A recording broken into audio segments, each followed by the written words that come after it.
मजरूल बारी, जमशेदपुर के वो सुपर हीरो जो शहर के लिए बैटमैन या सुपरमैन से कम नहीं है। चाहे पहाड़ चढ़ना हो, पानी में तैरना या सिर्फ रस्सी के सहारे ऊंचाई से उतरना, ये सारे स्किल्स हैं इनकी मुट्ठी में। लेकिन सिर्फ यही इनके सुपर पावर्स नहीं हैं।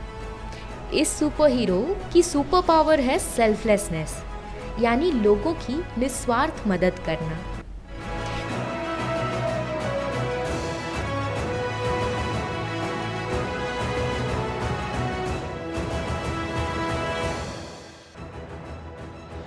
ये है टाटा स्टील के सिक्योरिटी डिपार्टमेंट के सब इंस्पेक्टर, जो है एक ट्रेन्ड माउंटेनियर और जमशेदपुर के पहले ट्रेन स्कूबा डाइवर।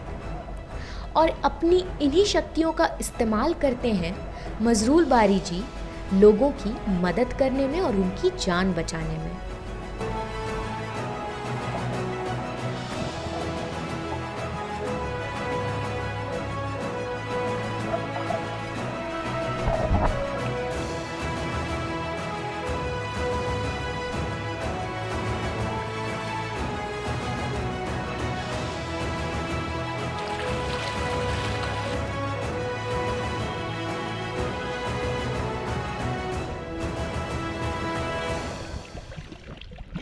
सर, सबसे पहले तो मैं आपसे ये पूछना चाहूँगी कि स्कूबा डाइविंग का ये सफ़र आपकी ज़िंदगी में कब से शुरू हुआ?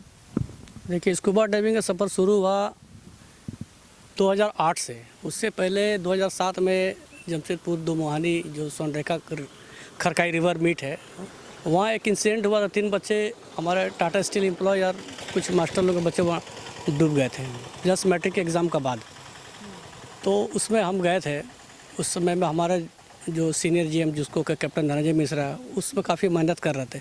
तो हम गए कि चलो हमको भी स्विमिंग आता, थोड़ा सा कुछ मदद करें। तो ये इत्तेफाक तो उस समय में कि हम मदद करने के लिए गए, ये तीनों डेड बॉडी हमारा हाथ में लगा और उनको हम लोग बाहर किए। तो तब से मन में ये लगा कि क्यों नहीं इस तरह का कुछ ट्रेनिंग लिया जहाँ ऑक्सीजन सिलेंडर का साथ हम यूज़ करें जी। और ये इसमें हम घुसते गए। फिर बाद में कलकत्ता में पता चला, वहाँ हमने ट्रेनिंग लिया 1.5 महीना का सी एक्सप्लोर इंस्टीट्यूट में। फिर इंटरनेशनल सर्टिफिकेशन के लिए हमने अंडमान निकोबार में पार्डी से डाइविंग की, जो इंटरनेशनल सर्टिफिकेशन है 2013 में। अच्छा, तो यानी स्कूबा डाइविंग में आपको पूरा सर्टिफिकेशन मिला हुआ है, आपने प्रॉपर ट्रेनिंग ली हुई है? प्रॉपर हमने ट्रेनिंग लिया हुआ, हमने प्रॉपर कोर्स किया। उसमें basic course, advance course, EFR course and rescue dive course, ये सारा इंटरनेशनल सर्टिफिकेशन है। उसके बाद हमने स्कूबा डाइविंग टाटा स्टील से परचेज़ करवाया, रिक्वेस्ट किया तो उन्होंने दिए।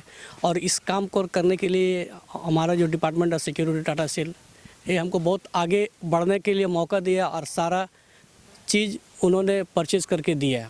और इक्विपमेंट्स अक्वायर करने में उन्होंने हेल्प की है? पूरा हेल्प किया हमारा डिपार्टमेंट और टाटा स्टील ने। इसके लिए जितने भी रेस्क्यू ऑपरेशन किए, इससे सीख के करीब 350 से ज़्यादा लोग को लाइफ सेव किए।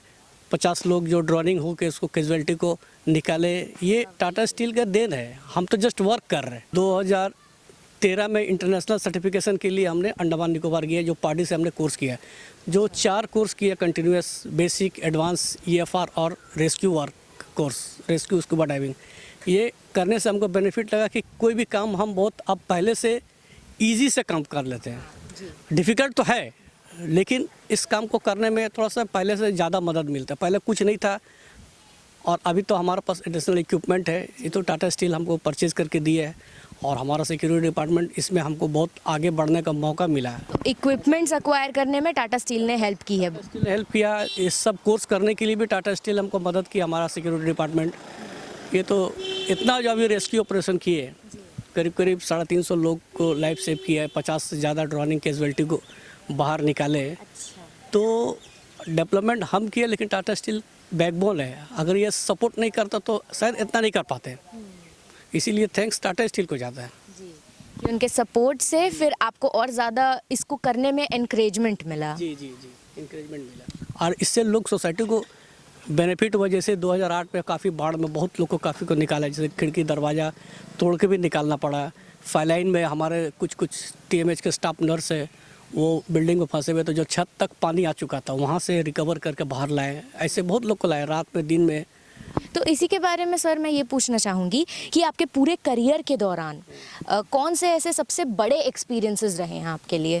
देखिए, ये लाइफ सेविंग का एक्सपीरियंस रहा, सबका एक्सपीरियंस अलग अलग होता है। जैसे 2008 फ्लड में जो हमने निकाले, जयप्रभा कॉम्प्लेक्स में डुप्लेक्स पूरा डूब चुका था, सिर्फ थोड़ा सा बाकी था खिड़की से ऊपर, उसमें पहुंचना ही डिफ़िकल्ट था बोट लेके। फिर बोट को किनारे रख के फिर स्विमिंग करके गए, खिड़की को तोड़े, फिर बोट को अपने पास लाए, फिर उसमें 9 फैमिली मेम्बर को अपना राफ्ट में बैठाएं, उसके बाद उनको बाहर लाएं। ये 2 घंटा करीब हमको वर्क लगा। ये बहुत टफ था क्योंकि बहाव का बहुत पानी था, पानी का जो बहाव था वो काफ़ी तेज़ था, लेकिन खुद को भी लगा कि हमने वर्क किया है। और जैसे नदी में कोई डूब गया, लेक में डूब गया, ये सब अलग अलग एक्सपीरियंस है। जैसे रिवर में क्या होता है, सांप का प्रॉब्लम होता है, वीड्स होता है, उसमें सांप रहता है। कई बार हमको सांप भी मेरा बदन में चढ़ा है। वीड से छोटे छोटे कीड़ा मकोड़ा है जिसमें पता नहीं चलता क्या काटना नहीं काटना है। डिप में पानी में कान में प्रेशर होता है, कहीं कहीं डेड बॉडी चले जाता अंदर और सुरंग में फंस जाता है। यहाँ कैप बहुत है, आपको खरकाई सोड रेखा में कैप बहुत है, कैप में घुस जाता है। तो हम कैप में भी घुस के जब खींचते तो नहीं निकलता, तो रस्सी से पैर में यहाँ तक बांध के बाहर निकलता, उसको पुल आउट करते उसको। तो वो इस तरह भी आता है। तो अब जैसे चांडिल डैम में 2014 में एक ड्रॉनिंग हुआ था, देवघर से एक लड़का आया था, उनको निकाला था। वो 80 फीट डेप्थ, तो कान का प्रेशर बहुत होता है उसमें पानी का, तो उसमें से भी उसको ढूंढ ढांढ के निकाले।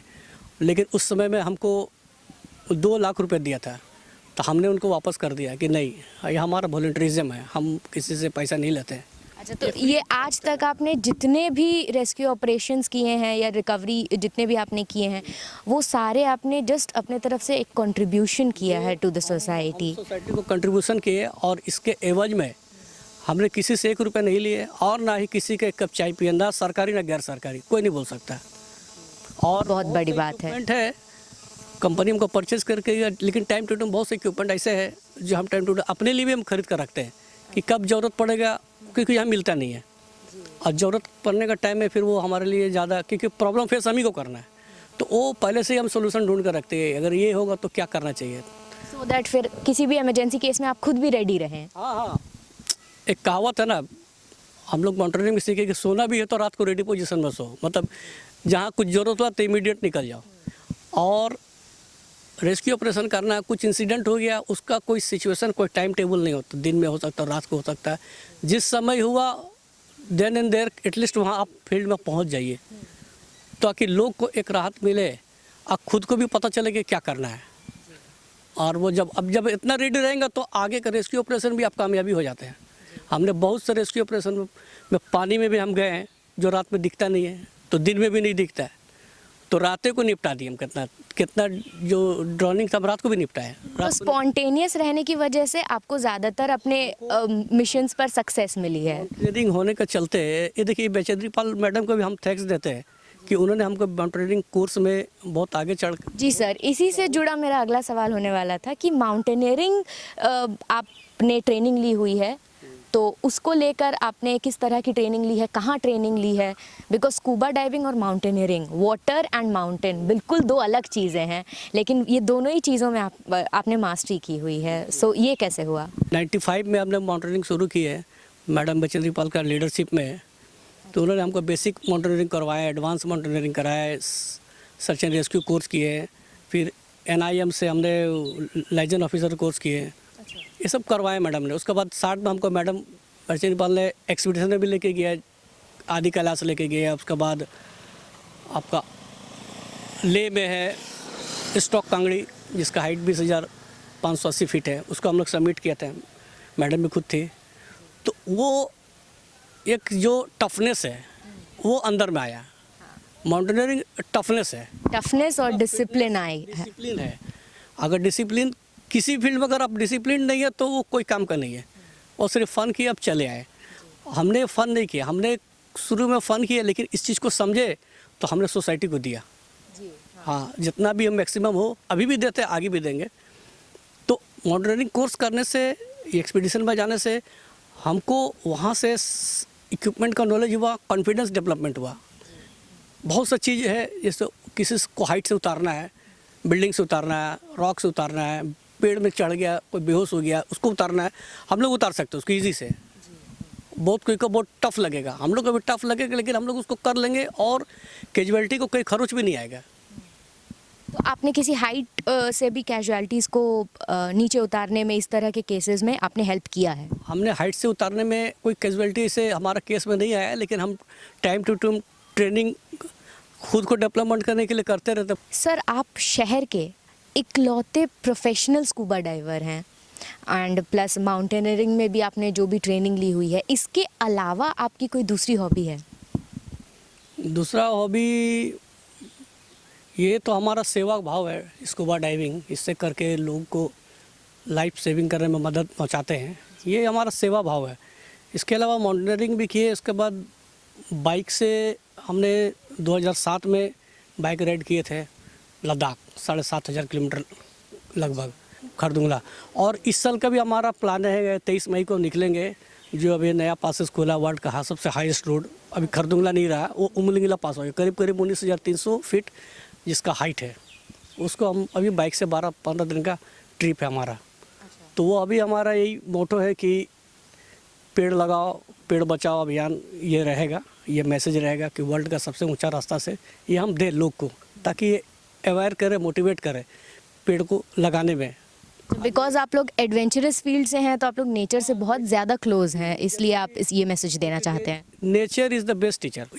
ये आपको सिखाएगा, अगर इससे नहीं आप सीख सकेंगे तो फिर आप कहीं नहीं सीख सकते। इसीलिए इसको हम लोग एज इट इज़ बरकरार रखना चाहते हैं कि ऐसे ही रहे, और इससे हमको और भी बहुत सी चीज़ सीखने मिले। उसके बाद दलमा वाइल्ड लाइफ सेंचुरी में सेंसस का मौका भी मिला हमें फॉरेस्ट डिपार्टमेंट की तरफ से। करीब करीब 12-15 साल से हमने एलिफेंट की गिनती जो होता है उसको भी हमने पार्टिसिपेट किया, फॉरेस्ट डिपार्टमेंट की तरफ से ही हम गए। इसके अलावा सिमलीपाल भी गए जो उड़ीसा में, हाँ वहाँ भी टाइगर सेंसस होता है 4 साल में, 3 साल में, हमने वहाँ भी सरकार की तरफ से गए थे वहाँ। तो इन सारी चीज़ों में भी आप पार्टिसिपेट करते हैं?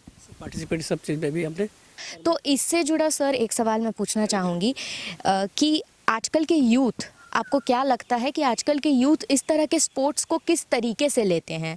वो इसे एक लर्निंग एक्सपीरियंस समझते हैं या जस्ट फॉर एंजॉयमेंट इसे करते हैं, या फिर उन्हें ऐसे स्पोर्ट्स को कितने सीरियसली लेना चाहिए?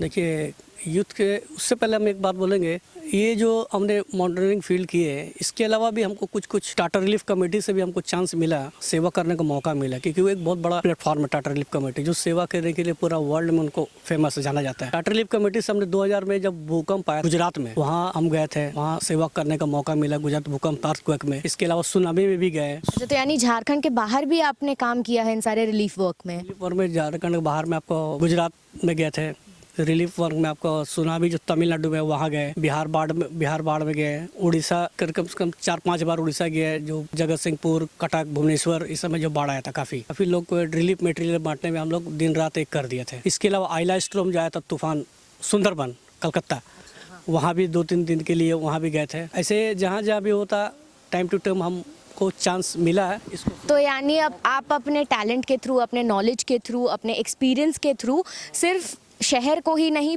सिर्फ स्टेट को ही नहीं, बल्कि पूरे देश को की सोसाइटी को कंट्रीब्यूट कर चुके हैं। ये रिलीफ कमेटी की तरफ से हमने सब जगह किया, सोसाइटी की तरफ से पूरा देश को ये कंट्रीब्यूट किया है। और ड्रोनिंग का केस तो जमशेदपुर में अब रहा नहीं है, इसके अलावा भी रांची, हजारीबाग, चाईबासा, चांडिल, आपका सरायकेला डिस्ट्रिक्ट, यहाँ से भी डीसी साहब को रिक्वेस्ट आते हैं हमारा डिपार्टमेंट में, कोई डिटेल करते हैं कि थोड़ा सा मदद करने के लिए वहाँ जाओ। फिर हमने वहाँ भी किया, वर्क करके आए। और यूथ को हम ये मैसेज देना चाहते हैं आपका माध्यम से, देखिए फ़न करना एक अलग चीज़ है। फ़न को किसी को मदद करने के रूप में ट्रेंड होइए, अपने आप को कीजिए, तो उसका एक्सपीरियंस और उसका मज़ा, आपको सेटिस्फैक्शन वो अलग है। आप फ़न कीजिए अलग है, लेकिन किसी को लाइफ सेविंग कीजिए, आपका अंदर में एंथुसिज्म ऑटोमेटिकली आ जाएगा, तो वो एक अलग एक्सपीरियंस होगा यूथ के लिए, और आपके लिए आपको ज़्यादा वो खुशी मिलेगा अंदर से। तो यानी कि सर ने बहुत अच्छा ये मैसेज दिया है कि अगर किसी भी हम एन्जॉयमेंट, रिक्रिएशन के तरीके को सिर्फ एन्जॉयमेंट के तौर पर लेते हैं तो जाहिर सी बात है बहुत खुशी मिलेगी, हम अपने वक्त को एंजॉय कर पाएंगे। लेकिन अगर उसे हम किसी अच्छे चीज़ के लिए कंट्रीब्यूट कर सकते हैं और उसके ज़रिए अगर हम सोसाइटी को हेल्प कर सकते हैं तो शायद उसका मज़ा और ज़्यादा होगा। तो थैंक यू सर, अपना पूरा एक्सपीरियंस हमारे साथ शेयर करने के लिए। हमारे लिए भी ये, हमारे ऑडियंस के लिए भी फॉर श्योर ये एपिसोड बहुत इंटरेस्टिंग होगा, क्योंकि शायद बहुत से लोग होंगे जिन्हें आपके बारे में शायद उन्हें पहली बार पता चला होगा कि पूरे हमारे शहर में सिर्फ there is a single person जो कि एक ट्रेंड और एक प्रोफेशनल स्कूबा डाइवर हैं. Plus not only scuba diver, he is a mountaineer, a trained mountaineer, then bike riding, so he's all in one. So thank you so much. Hope you enjoyed this video, and for more such interesting content, keep watching Mediapur and like share subscribe मीडियापुर.